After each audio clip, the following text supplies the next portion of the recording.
Greetings everyone, it's Logical here. Let me show you about framework.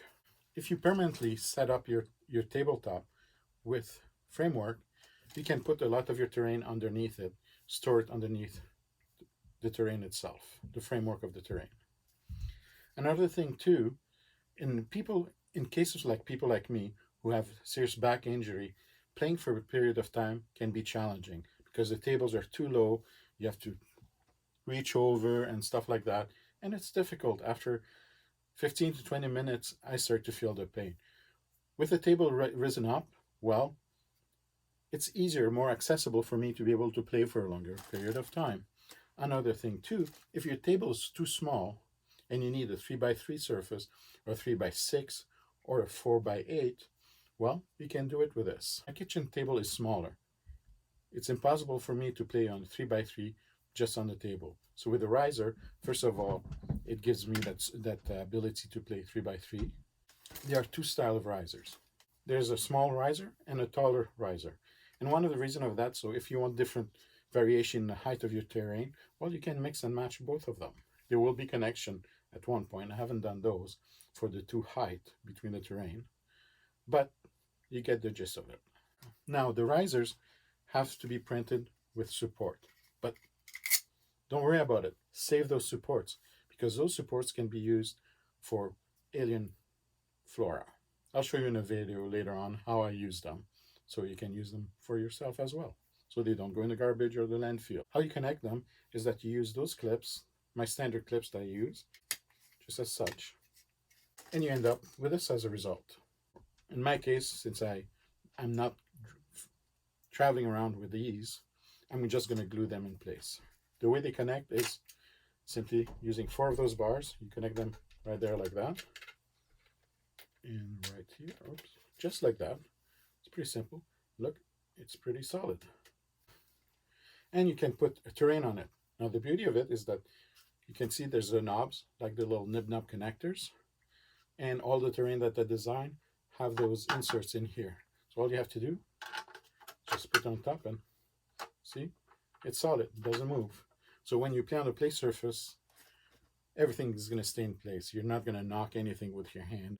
And as you watch the video, you'll see there are going to be 2 different models. There's going to be just a square one like this, and there's going to be the rounded one that looks like tubes. Well, the reason for that is I print in draft mode because you don't need any details on those things. But in draft mode, the PLA doesn't bond as well.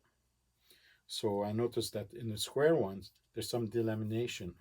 In tubes like this, they don't delaminate after time. And it's visually more pleasant to look at the edge of the table and you see this instead of seeing just this. Our kitchen table is 2 1/4 and 5.5 feet table, so it's not enough to be able to play a skirmish game.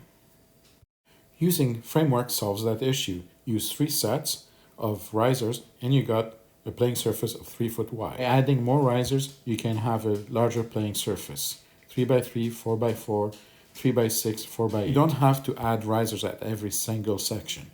You can stagger it like this and the surface is still strong enough to hold the terrain on the top. And you have room to store terrain underneath. It's pretty robust. You can tap on it and it doesn't really fall apart. You can put terrain on it. Knocking terrain around when you're playing is pretty annoying. Well, this solves this problem. The terrain is secured in place. And for the super clumsy like myself and move the entire structure from the table, if you paint on silicone on the base, it solves that issue. If silicone stinks too much, you can use drawer liners cut to shape and fit underneath each of the bases. Some terrain on top, and you can also use underneath for storage. This piece is a bit tall, but you can store it underneath just like that. Now that the board is put together, you can put terrain there, and if there's a piece you don't want, you just have to reach underneath, just like that, and pop it off, and go and get the other piece you want, and replace it with it. The way this is going to work for the future is you paid once for that kit. So any upgrade or any other attachment added to this will be for free to download. You won't really be able to use them on their own, but if you buy this, you can connect it. I'm going to have like little dice trays for that, or little holders for cards, or once your minis get destroyed, well, it goes on a little shelf on the edge of the table that you built from framework. All right, until then, see you guys later.